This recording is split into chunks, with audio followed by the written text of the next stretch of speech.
Ito ay rated SPG. Striktong patnubay at gabay ng magulang ang kailangan. Maaaring may masiselang tema, lengguwahe, karahasan, sexual, horror o droga na hindi angkop sa mga... May naging karibal na nga itong si Nate dito nga kay Jenny dahil may bago ngang papasok na grupo.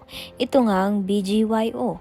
Sikat nga silang P-pop artist kaya naman nga't pinagsama nga sila ng Yumi.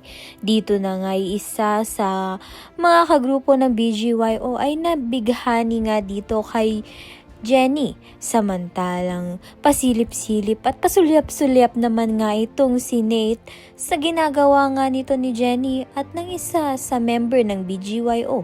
Nagsiselos nga itong si Nate kaya naman nga't nang masira nga ang kanyang gitara ay nagalit nga siya dahil may sentimental value nga ito sa kanya.